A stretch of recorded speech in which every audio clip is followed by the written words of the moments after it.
저는 오늘 본문의 말씀을 가지고 끝과 시작 이런 제목으로 하나님 말씀을 증거하도록 하겠습니다.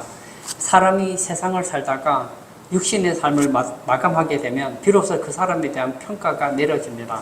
이 폭군이 나라를 다스릴 때도 그 사람이 폭군인지 아닌지 아무도 말하는 사람이 없습니다. 그러나 죽고 나면 이제 폭군으로 평가가 내려지죠.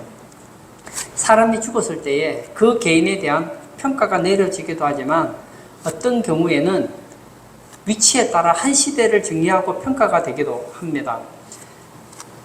그러므로 어떤 사람의 죽음은 개인 삶의 종결이기도 하지만 죽음 자체가 큰 의미를 가지기도 한다는 거예요. 오늘 본문은 사울의 슬픈 결말을 보여줍니다. 이 불행한 인생입니다.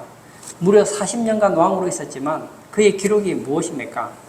탐욕과 갈등, 악신에 의한 번뇌가 그의 삶이었습니다.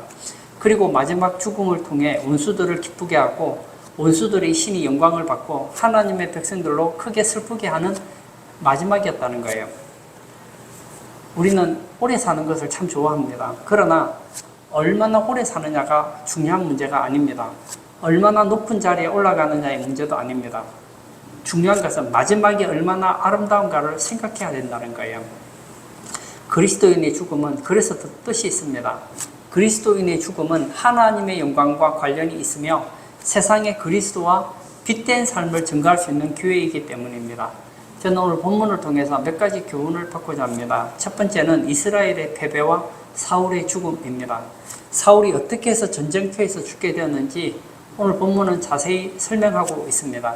제가 3절과 4절을 읽도록 하겠습니다.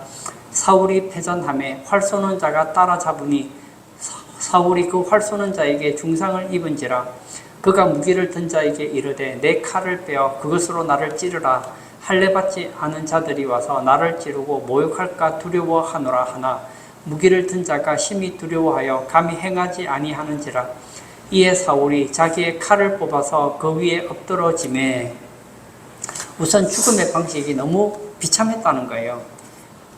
사울은 이스라엘의 왕이었습니다. 그러나 그의 죽음은 참으로 비참했습니다. 지금 활을 맞아서 제대로 도망칠 수도 없고 블레셋 군인에게 붙잡혀서도 안 되는 상황입니다. 그럴 경우에 치욕을 당한 후 비참하게 죽게 될 것입니다. 그래서 사울은 내가 왕인데 블레셋 사람에게 끌려가서 온갖 모욕을 당하고 결국은 죽게 될 거예요. 그렇게 죽고 싶지는 않다는 생각이 들었습니다. 그래서 자기의 무기를 들고 따라 나선 부관에게 명령을 하죠. 나를 죽여라. 그런데 이 무기를 든 자가 그래도 한 나라의 왕인데 어떻게 죽입니까? 사울은 활에 맞아서 점점 몸이 약해져 갑니다. 적군들은 쳐들어오고 있죠. 지금 점점 포위를 좁혀오고 있습니다. 결국은 가만히 있으면 잡혀서 끌려가서 모욕을 당하고 죽을 거예요. 이렇게 죽고 싶지는 않은데 무기든 부관은 자기를 죽일 마음이 없습니다. 어떻게 하죠? 그래서 자신의 칼을 세워놓고 그 앞에 엎드러져 자살하고 맙니다. 비록 비참하고 굴욕적인 죽음이 예상된다 하더라도 사울이 자살한 것은 문제가 됩니다. 이 자살이라는 것은 사람이 자기의 목숨을 스스로 죽이는 것인데 이것은 무서운 살인죄라는 거예요. 이 사울은 살아생 전에 참 많은 죄를 지었죠. 근데 죽는 순간까지 살인죄를 지었습니다. 인간들은 어떤 상황에 있든지 하나님이 살라고 하신 동안에는 살아야 할 의무가 있습니다. 지금 당장 고통스럽고 또 앞으로 치욕스러운 미래가 기다리고 있다고 해서 자살을 택하는 것은 용납될 수 없다는 거예요. 하나님을 모르는 사람들은 자기 목숨이 자기 것이라고 생각합니다. 요즘에도 보십시오. 좀 살다가 힘들면 어떻게 하죠? 그래, 살면 뭐하냐? 삶이 지옥이다. 뛰어내리자. 그리고는 막 옥상에서 뛰어내려 죽죠. 어떤 경우에는 사는 거 힘들다. 약 먹고 죽자. 그래서 막 수면제 먹고 자살하기도 하고 죽자. 그래서 어떻게 하죠? 막 버스에 뛰어 들어가기도 하고 목을 매달아 죽기도 하고 막 온갖 자살을 동원하기도 하잖아요. 그들은 삶의 의미가 없다고 생각했기 때문에 자살을 택하기도 합니다. 뭐 어떤 경우에 물에 빠져 죽기도 하고 뭐 다양한 방법으로 죽죠. 그런데 여러분, 그냥 죽고 싶어 죽는다고 해서 끝나는 게 아니에요. 그건 하나님 앞에서는 무시무시한 죄라는 거예요. 살인죄라는 거예요. 내가 나를 죽이는 것은 합법화될 수가 없습니다. 더군다나 사울왕은 한때 성령의 은혜를 체험한 사람 아닙니까? 근데 하나님을 거부하고 자기 욕심을 향해 달려가면서 믿지 않는 사람보다 더 못한 자살의 방법으로 최후를 마치게 되는 것은 마귀가 하는 일이라는 거예요. 마귀가 하는 일이 뭐죠? 사람으로 하여금 절망하게 만들어서 저주스러운 죽음을 택하게 하는 거예요. 그리스도인은 최후의 순간까지 예수님의 십자가를 생각하면서 영광스럽게 살다가 주님의 품에 안겨야 된다는 거예요. 다음으로 자기의 칼에 죽었다는 것이 많은 것을 생각하게 합니다. 다윗은 평생 왕으로서 전쟁터에 나가서 이제 적과 싸웠죠. 칼을 들고 싸웠습니다. 지금도 전쟁터에서 칼을 들고 있죠. 그런데 그 칼을 가지고 누구를 죽이려고 했습니까? 하나님이 사랑하는 자, 그의 사위, 그 나라의 군대 장관이었던 다윗을 죽이려고 칼을 들었습니다. 그뿐입니까? 창을 들어서 다윗을 죽이려고 여러 번 했는데 오히려 자기가 그 칼에 엎드러져 죽게 되었습니다. 제사장 85명과 젖먹이와 가축들까지 몰살시킨 사울이 자기 칼에 죽는다는 거예요. 늘 손에 칼을 쥐고 다녔던 사울이 이렇게 칼로 망했다는 거예요. 예수님께서 이런 말씀을 하셨습니다. 칼을 가진 자는 칼로 망한다고 했습니다. 여러분, 칼을 품으면 결국 그 칼에 내가 베인다는 거예요. 내가 늘 칼을 가지고 다른 사람을 찌르면 그 칼에 나도 찔리게 된다는 거예요. 그러므로 내 마음속에 칼이 자리 잡지 않도록 해야 됩니다. 그 칼이 무엇일까요? 바로 미워하는 마음입니다. 우리는 인생을 살면서 참 많은 상처를 받습니다. 저도 지금 살아온 인생을 보면 제가 상처를 참 많이 받았던 것 같아요. 그리고 제 인생을 돌아보니까 제가 많은 사람에게 상처를 줬던 것 같아요. 우리는 죄인입니다. 죄인의 또 다른 이름은 상처 주는 사람이고 상처받는 사람이라는 거예요. 참 신기한 게 내가 다른 사람에게 상처 준 것에 대해서는 굉장히 관대합니다. 나는 그럴 수밖에 없어서. 근데 다른 사람이 내게 상처 준 것에 대해서는 칼을 갑니다. 복수를 하고 싶어 하죠. 설령 행동으로 복수를 하진 않는다 하더라도 마음속에 미워하는 마음을 가지고 있는 것을 보고 있다는 거예요. 여러분, 그 미워하는 그 마음, 그 미움의 칼이 나를 찌른다고요. 잘 보세요. 남을 미워하는 사람이 행복할 수 있을까요? 잘 생각해 보세요. 남이 불행하기를 원하는 그 마음을 가지고 있는 사람이 진짜 행복할 수 있겠느냐고요. 혹시 나도 모르게 마음에 잡은 칼이 있다면 빨리 틀어버리시기를 바랍니다. 칼을 들고 다윗을 죽이려고 하던 그 사울왕, 결국 그 칼에 찔려 죽는 거 보지 않습니까? 세 번째, 함께 죽는 것을 보게 됩니다. 오늘 본문에 보면 사울만 죽은 것이 아닙니다. 2절에서 사울의 세 아들이 함께 죽었습니다. 6절에는 사울의 병기든 자가 따라 죽었습니다. 사울과 세 아들, 그리고 병기든 자, 또 그와 함께한 많은 자들이 죽었습니다. 우리가 사무엘상 앞에 보면 4장에서 엘리의 두 아들이 죽고 그 소식을 듣고 엘리가 죽습니다. 그리고 충격을 받은 며느리가 아이를 낳다가 죽습니다. 온 집안이 한날에 죽습니다. 여호수아에서는 아간이 탐욕에 사로잡혔다가 그와 온 가족이 함께 죽는 것을 보게 됩니다. 악한 자는 자기만 망하면 되는데 자기만 망하지 않아요. 누군가를 함께 죽음으로 몰아넣고 함께 망하는 사람이라는 거예요. 한 사람이라도 정신 차리면 가정이 승리합니다. 한 사람이 영적으로 서 있으면 가정이 살아요. 근데 가장이 영적으로 건강하지 못하면 온 가족을 무너뜨릴 수 있다는 거예요. 저는 우리 여러분의 가정이 영적 도미노 현상이 일어나지 않기를 바랍니다. 여러분의 직장에서 영적인 도미노가 일어나지 않기를 바랍니다. 내가 삶으로 죽을 사람도 살려야지, 나 때문에 살 사람도 죽어서는 안 되지 않습니까? 나 때문에 낙심하던 사람이 위로를 얻고 희망을 얻어야지, 나 때문에 희망을 가진 사람이 낙심하고 좌절하고 절망하면 되겠느냐고요. 우리는 이 사울의 죽음을 통해서 중요한 교훈을 얻게 됩니다. 먼저 죄의 삭은 사망이라는 거예요. 억울해도 함께 죄를 짓지 않고 견뎌야 할 이유가 여기 있습니다. 오랫동안 버티는 것 같지만 결국은 이렇게 죄로 인해 망하는 것입니다. 여기서 우리는 다윗이 사울을 죽일 수 있는 때에 죽이지 않고 했던 말을 상기해 볼 필요가 있습니다. 사무엘상 26장 10절입니다. 다윗이 또 이르되 여호와께서 살아 계심을 두고 맹세하노니 여호와께서 그를 치시리니 혹은 죽을 날이 이르거나 또는 전장에 나가서 망하리라. 오늘 본문 보세요. 다윗의 말대로 됐잖아요. 다윗은 자기의 손에 칼을 묻히지 않았습니다. 자기 손에 칼을 들고 사울을 찔러 죽이지 않았어요. 하나님께 맡겼죠. 또 하나는 모든 것은 끝에 보아야 안다는 거예요. 사울은 누구입니까? 그는 이스라엘의 첫째 왕이 되는 은혜를 입었습니다. 얼마나 큰 복입니다. 얼마나 큰 복입니까? 그런데 끝은 굉장히 불행합니다. 결코 성공한 인생이 아니더라는 거예요.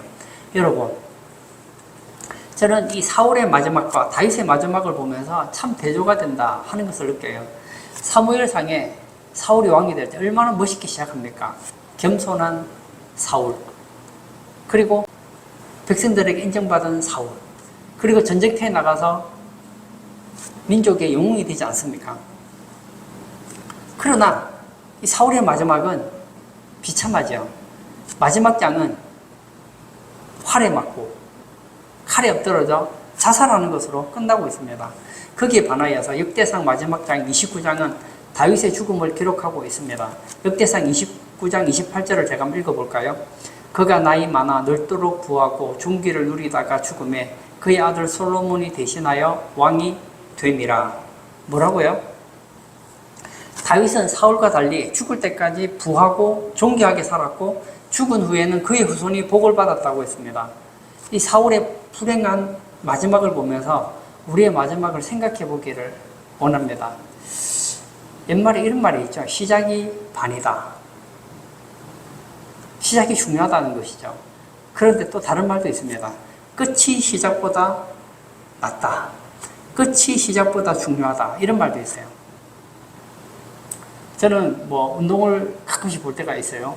보면 마라톤 같은 경우에 막 처음에 열심히 달립니다. 그래서 막 1등을 향해 달려갑니다. 와, 멋있어요. 근데 보십시오. 근데 가다가 중간에 포기해버리면 앞에 잘 뛴 거 별로 의미가 없어요. 처음에는 좀 뒤처지는 것 같다가도 끝까지 포기하지 않고 가서 1등 하는 거 보면서 우리가 감동을 받지 않습니까? 여러분, 지금까지 신앙생활을 잘 해오셨습니까? 예, 박수 쳐드리고 싶습니다. 그렇다면 지금부터 신앙생활을 더 잘하십시오. 지금까지 신앙생활을 잘 못하셨습니까? 아직 끝나지 않았습니다. 아직 여러분의 인생의 끝은 오지 않았습니다. 아직 절반이 남아있어요. 여러분의 인생의 남은 후반전에는 시작보다 나은 인생을 사시기를 바랍니다. 사람은 살기도 잘 살아야 되지만 죽기를 잘해야 됩니다. 저는 여러분들이 살 때보다 죽을 때 잘 죽기를 바랍니다. 죽었을 때 하나님 앞에 칭찬을 듣는 그런 성도 되기를 바랍니다. 처음에 예수 믿고 신앙생활 할 때는 뭐가 있는 것 같아요. 그게 나중에 봤더니 탕자처럼 허랑방탕하고 잘못 나가고 헛된 인생 살다가 노년에 돌아오면 예수 안 믿는 것보다는 낫겠지만 얼마나 불행합니까? 어거스틴처럼 처음에는 좀 방탕하고 했지만 예수님 바로 만나고 결단하고 하나님 앞에서 바로 살았던 그런 모습 보면서 우리가 도전받지 않습니까? 여러분, 저는 여러분이 지금 어떻게 살았는지 묻고 싶지 않아요. 이제가 중요합니다. 지금부터 바로 살면 돼요. 그래야 해서 처음과 끝과 시작이 되기를 바랍니다. 여러분의 끝이 시작이에요. 여기서 끝나면 끝나는 게 아니라고요. 여기서 우리가 끝나고 나면 많은 사람들은 끝이라고 생각해요. 끝이 시작이에요. 우리의 진짜 인생은 죽고 나서라니까요. 이 땅에서 내 마음대로 살고 끝났어요.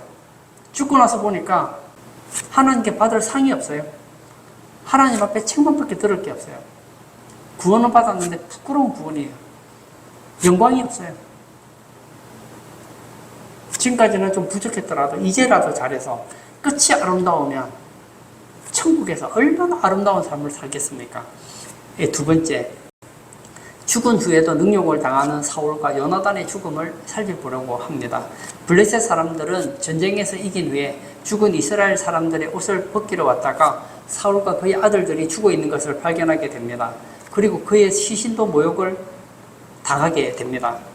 8절에서 10절을 제가 또 읽도록 하겠습니다. 그 이튿날 블레셋 사람들이 죽은 자를 벗기러 왔다가 사울과 그의 세 아들이 길보아 산에서 죽은 것을 보고 사울의 머리를 베고 그의 갑옷을 벗기고 자기들의 산당과 백성에게 알리기 위하여 그것을 블레셋 사람들의 땅 사방에 보내고 그의 갑옷은 아스다롯의 집에 두고 그의 시체는 벳산 성벽에 못 박음에 시체가 절비한 들판에서 블레셋 군인들은 죽은 이스라엘 군인들의 옷을 벗기며 전리품을 챙기고 있습니다.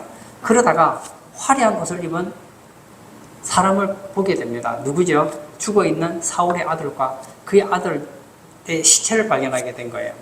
그들은 사울의 시체를 많이 훼손시켰습니다. 일단 목을 베고 그의 머리를 블레셋 사방에 보냈습니다. 그리고 몸뚱이는 벳산이라는 성벽에 박아 놓았습니다. 이스라엘 성 중에 하나였던 이 벳산에다가 너희 왕과 왕자들의 시체가 이렇게 되었다 하고 전시한 것이죠. 이것은 이스라엘 백성들에게는 너무나도 절망스러운 일이었습니다. 죽은 것도 비참한데 죽고 난 이후에 존귀함까지 잃었습니다. 왕관을 쓴 사울은 왕권과 같은 존귀함을 유지하지는 못했습니다. 우리는 왕관을 머리에 쓴다고 생각합니다. 그러나 왕관은 사실은 머리에 쓰면 안 되는 거예요. 어디에 써야 되죠? 마음에 써야 합니다. 우리의 삶에 써야 합니다. 우리가 세상을 살아가면서 세상에 면류관이 있죠. 그 대표적인 면류관이 무엇일까요? 학벌, 소유, 지위 이런 것이겠죠.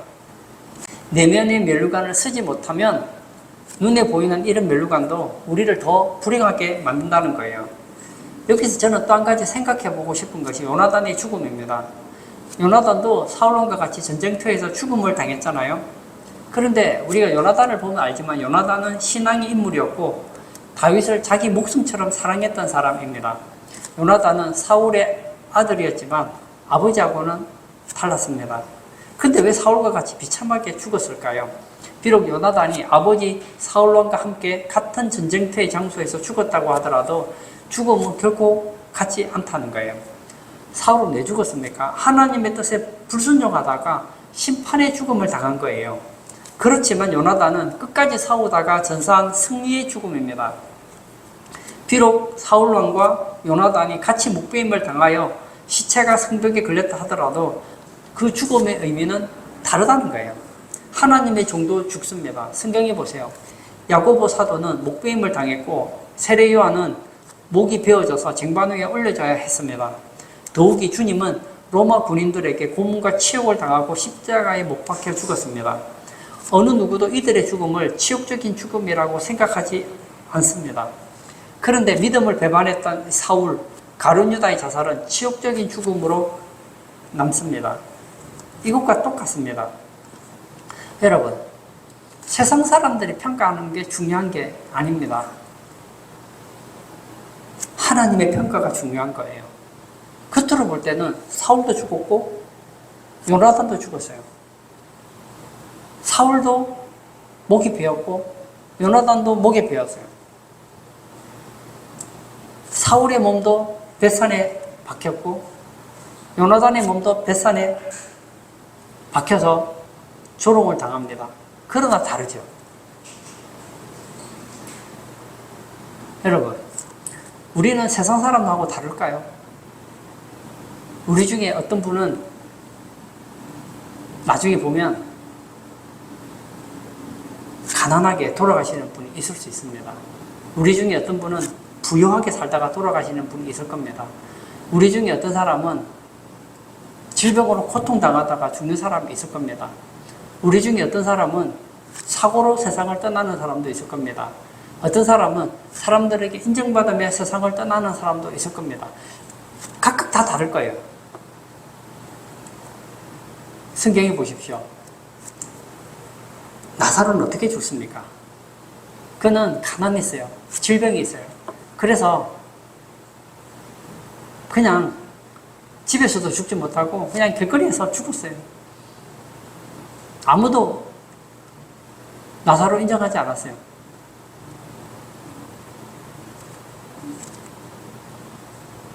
그러나 이 나사로는 하나님이 인정해주는 사람이었어요. 부자는 어떻습니까? 날마다 잔치하고 돈이 얼마나 많은지 몰라요. 죽을 때도 막 얼마나 멋지게 장사를 지냈겠어요. 돈이 많으니까 가족들이 막 사람 불러서 며칠 동안 울어주고 그리고 막 좋은 묘지에다가 묻어주지 않았겠습니까? 이야 부럽다. 참 잘 살았다. 했을지 몰라요. 그러나 부자는 어디 갔습니까? 지옥 갔잖아요. 하나님이 몰라주는 거예요. 성경은 말하죠. 요한계시록 14장 13절에 주 안에서 죽은 자들은 복되다. 저는 여러분의 죽음이 복된 죽음이 되기를 원합니다. 주 안에서 사는 자는 죽음조차 복됩니다. 저는 여러분들의 죽음이 멋진 시작이 되기를 바랍니다. 이 사울의 비참한 죽음은 어떤 의미를 내포하고 있을까요? 이제 사울의 시대가 끝났다는 것을 의미하고 있습니다. 사무엘서의 전체의 관심은 왕을 세우는 데 관심이 있습니다. 이스라엘의 왕정이 어떻게 시작되었는지를 한번 생각해 볼까요? 이 8장을 보면 이스라엘 백성들이 왕을 세워달라고 요구를 하는 시위를 벌입니다. 지금까지 사실은 하나님께서 왕으로 이스라엘을 다스렸는데 백성들은 주변 나라들처럼 자기들도 왕이 있어야 되겠다고 아우성을 쳤습니다. 하나님의 백성들이 열방처럼 되고 싶어 하는 것이 문제였습니다. 하나님의 백성은 하나님 백성다워야 되는데 세상을 부러워하고 닮고 싶어 한 것입니다. 우리도 주의해야 돼요. 그리스도인이 세상과 다른 것을 분명히 가져야 합니다. 너무 다르지 않는 것은 문제가 됩니다. 이스라엘 백성은 하나님을 버리면서 세상처럼 되고 싶은 욕망에서 왕을 원했습니다. 이렇게 시작된 왕정이 복될 수 있을까요? 복되지 못했다는 거예요. 결국 사울이 왕이 되었지만 이스라엘에 복이 되었습니까? 복이 되지 못하잖아요. 그들이 그렇게 원했던 그 왕, 일대 초대 왕은 결국 어떻게 됩니까? 비참한 결말을 맞고 맙니다. 여러분, 우리의 욕심으로 시작된 것은 결코 우리를 만족시킬 수 없다는 거예요. 오히려 아픔을 줍니다. 이스라엘 백성들은 하나님의 뜻이 아니었어요. 세상처럼 왕이 필요했어요. 그리고 그것을 요구했습니다. 그 왕이 그들을 행복하게 해주었습니까? 아니었다는 거예요. 여러분도 마찬가지 아닙니까? 우리는 우리 인생에 더 나은 미래를 위해서 왕을 요구합니다. 그 왕이 무엇인지 모르겠어요. 어떤 사람은 그 왕이 돈이 될 수 있겠죠. 어떤 사람은 권력이 될 수도 있겠고, 어떤 사람은 건강이 될 수도 있겠고, 뭐 영향력, 학력, 뭐 다양하게 있겠죠. 그러나 그것이 우리의 더 나은 미래를 보장해 주지 못하더라는 거예요. 내가 그렇게 원했던 그 돈 때문에 오히려 가정이 파괴가 되고, 내가 그렇게 가지고 싶었던 그 지성 때문에 오히려 하나님을 더 잘 섬기지 못해서 교만해지고, 나의 그렇게 건강해지고 싶었는데 그 건강 때문에 오히려 비참한 신앙생활을 하게 된다면 그것이 어떻게 복이라고 할 수 있겠습니까? 그러므로 왕을 요구할 것이 아니라 하나님을 붙잡고 신앙생활 하시는 우리 성도님 다 되시기를 축복합니다. 세 번째는 아름다운 마무리입니다. 죄의 결과, 하나님을 떠난 자의 슬픈 결말입니다. 그러므로 주님을 잘 섬기다가 말년이 불행해지는 일이 없도록 해야 되겠습니다. 그런데 오늘 사무엘상 마지막 장을 보면 아주 아름답게 마무리가 되는 것을 보게 됩니다. 아마 오늘 하반절에 이 내용이 없었더라면 사무엘상은 끔찍한 장면으로 마무리될 뻔했습니다. 그러나 다행스럽게 사무엘상은 아름다운 이야기를 하나 더 붙여줍니다. 그것은 바로 사울의 장례식을 치른 사람들 이야기입니다. 11절에서 13절을 보면 길란 야베스 거민들이 사울의 소식을 듣고 그와 세 아들의 시신을 장례 치르는 모습을 보게 됩니다. 누구도 돌볼 사람이 없는 중에 길르앗 야베스 사람들이 그 일을 담당해 주었습니다. 그들은 밤새도록 사울의 시신을 거두기 위해 달려갔습니다. 얼마를 달려가는지 아세요? 20km입니다. 20km나 되는 거리를 밤새 달려가서 블레셋이 점령한 성벽에 매달린 사울과 그의 아들들의 시신을 수습했습니다. 이건 매우 위험한 일이고 힘든 일이기도 했습니다. 여러분, 역사를 보면 알지만 이스라엘 백성들은 대부분 다 알아요. 이제 사울 왕이 죽고 나면 누가 왕이 될까요? 다윗이 왕이 되겠죠. 사울 왕이 그동안 다윗을 죽이려고 얼마나 노력을 했습니까? 객관적인 눈으로 보면 다윗이 사울을 좋아할 수가 없거든요. 그런데 길르앗 야베스 사람들이 사울의 시신을 가져와서 장례를 치러 주었다. 이것은 매우 큰 손해를 볼 가능성이 높습니다. 그러면 길르앗 야베스 사람들이 이런 위험을 감수하고 사울의 시신을 수습하고 장례를 치러준 이유가 무엇이었을까요? 우리는 11장에서 답을 찾을 수 있습니다. 11장에 보면 이 길르앗 야베스가 암몬의 공격을 받아서 어려움에 처한 적이 있었습니다. 그 위험에서 길르앗 야베스를 구해준 사람이 바로 사울이었습니다.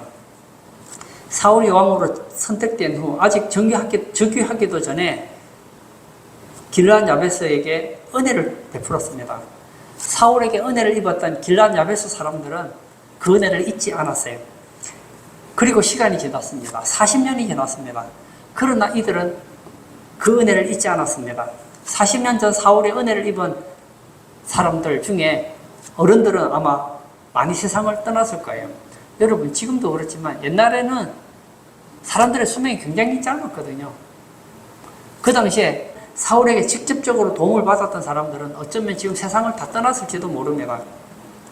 지금 사울의 시신을 수습하기 위해서 20여 킬로를 달려갔다면 그 사람은 어쩌면 젊은 사람이잖아요.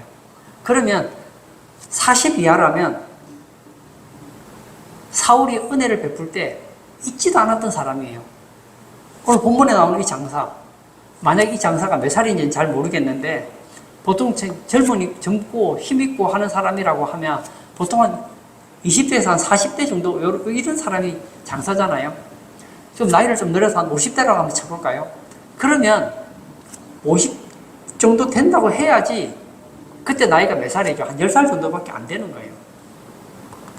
10살 된 나이가 50살이 되도록 그때 사울왕이 베풀었던 은혜를 잊지 않았다는 거예요. 그리고 40 이하의 사람들은 그때 태어나지도 않았어요. 그럼에도 불구하고 조상으로부터 들었겠죠. 부모로부터 들었겠죠. 얘들아, 우리가 암몬에 의해서 몰살당할 위기에 있을 때 사울이라는 사람이 우리를 구해줬어. 잊으면 안 돼. 아, 그랬구나. 그리고 시간이 40년이 지났어요. 40년이 지났는데도 그때 그 사건을 잊어버리지 않았어요. 그리고 어떻게 합니까? 보은하는 거예요. 이들은 은혜를 소중하게 간직하고 갚을 줄 아는 사람이었습니다. 이들은 나중에 보상을 받죠. 다윗에 의해서 칭찬을 받습니다. 다윗이 유다의 왕으로 즉위한 후에 이 소식을 듣게 됩니다. 이 소식을 듣고 사무엘하 2장 4절에서 7절을 보면 길르앗 야베스들을 칭찬하고 보상하는 것을 보게 됩니다. 다윗도 참 큰 인물이죠. 그 사울왕을 장례를 치러준 길르앗 야베스를 축복하지 않습니까? 다윗은 사자를 보냈습니다. 직접 특사를 보내서 그들을 격려하고 칭찬했습니다. 은혜를 베풀면 반드시 보상이 있습니다. 사실 길르앗 야베스 사람들은 은혜를 받았기에 은혜를 갚았습니다. 이것을 다윗은 칭찬하죠. 힘 있는 왕이 해주는 것이죠. 여러분, 우리도 이 세상을 살아가면서 얼마나 많은 은혜를 입었는지 모르겠어요. 저 보세요. 제가 지금 어른이지만 만약 아무도 제게 은혜를 베푸는 사람이 없었다면 저는 아마 벌써 아기 때 죽었을 겁니다.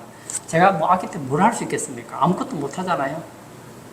모르겠네도 어머니가 먹을 것을 주고 마실 것을 주고 잠을 재워주고 옷을 입혀주고 공부시켜주고 또 주변의 사람들이 나에게 얼마나 많은 도움을 줬습니까? 학교 선생님에게 도움받고, 친구들에게 도움을 받고, 교회 가서 교회 선생님들에게 도움을 받고, 또 좋은 책들에 의해서 도움받고, 그래서 오늘의 내가 있는 거 아닙니까? 그렇다면 내가 이렇게 많은 은혜를 받았다면 이제 은혜를 갚아야죠. 내가 받은 은혜가 이렇게 많은데 나 혼자 은혜 받고 끝나기는 너무나 못된 것 아니겠습니까? 그런데 놀라운 것은 이 길르앗 야베스 사람들은 자기가 은혜를 받았기에 당연히 갚아야 된다고 생각하고 갚았어요. 그런데 어떻게 됩니까? 다윗으로부터 칭찬을 받잖아요. 마찬가지입니다. 우린 이 세상에 태어나서 주변의 사람들에게 얼마나 많은 은혜를 받았는지 몰라요. 은혜가 그렇게 당연한 겁니다. 그런데 놀라운 것은 하나님께서는 이것을 다시 우리에게 칭찬으로, 상으로 갚아주신다는 거예요.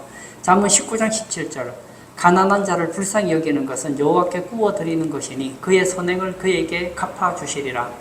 내가 가난한 자를 불쌍히 여길 수 있는 이유가 무엇일까요? 무엇인가 있기 때문 아닙니까? 내가 무엇인가를 가졌다는 것은 하나님께서 내가 무엇인가를 가질 수 있는 능력을 주신 것 아닙니까? 하나님께서 뭔가를 베풀 수 있을 만큼 재물을 가질 수 있는 능력을 주셨기 때문에 가능한 거 아닙니까? 그러면 베푸는 게 마땅하죠. 그런데 하나님께서 뭐라고요?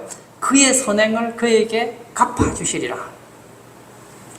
사울처럼 누구도 돌볼 사람이 없을 때 돌보는 것은 정말 귀한 일입니다. 사실 사울의 경우 사울의 세 아들이 모두 죽었습니다. 아무도 없습니다. 이런 사울에 대한 길르앗 야베스 사람들의 보훈이 아름답게 사무엘상을 마감하고 끝나게 됩니다. 만약 이것이 없었다면 사무엘상은 아주 무겁게 끝났을 것 같아요. 그런데 아름다운 사파를 사무엘상의 마지막으로 그려주고 있는 것이 참 다행이라고 생각이 듭니다. 세상이 참 삭막하다고 하잖아요. 근데 이 삭막한 세상에 길르앗 야베스 같은 사람이 있기 때문에 세상은 살만한 거예요. 우리 주변에 어려운 사람들 있잖아요. 그 어려운 사람들을 돕는 사람들이 있습니다. 그 사람들 때문에 세상이 살만해지는 거예요. 우리 주변에는 우리의 도움이 필요한 사람들이 많아요. 내가 지금까지 은혜를 입었다면 당연히 베풀어야죠. 나 때문에 이 삭막한 세상이 더 삭막해지는 것이 아니라 나 때문에 이 삭막한 세상이 더 살만한 세상이 될 수 있다면 얼마나 좋을까요? 여러분, 우리 마음에 있는 모든 칼을 내려놓고 길르앗 야베스처럼 받은 은혜를 잊지 않고 주변 사람들에게 은혜를 보훈하는 우리 성도님 다 되시길 축복합니다. 이 시간 한번 같이 기도하기를 원합니다. 인생이 너무 짧아요. 사울은 멋지게 시작했지만 끝이 아름답지 못했습니다. 우리도 지금 인생을 살아가죠. 어떤 사람은 시작이 좋아요. 그러나 끝이 좋지 않은 사람이 있습니다. 어떤 사람은 처음은 좀 부족한데 끝이 아름다운 사람이 있습니다. 여러분, 그 끝은 끝이 아닙니다. 새로운 출발을 향해 간다는 거예요. 우리의 인생은 여기서 끝나지 않습니다. 천국에서 끝나요. 천국에서 영원히 살게 됩니다. 사울처럼 마지막을 비참하게 끝내는 그런 우리 성도들이 아니라 길르앗 야베스 사람처럼 받은 은혜를 늘 간직하고 하나님께 이웃에게 은혜를 갚아나가는 그런 복된 우리 성도 되게 해달라고 기도하시고 자유롭게 개인 기도하도록 하겠습니다.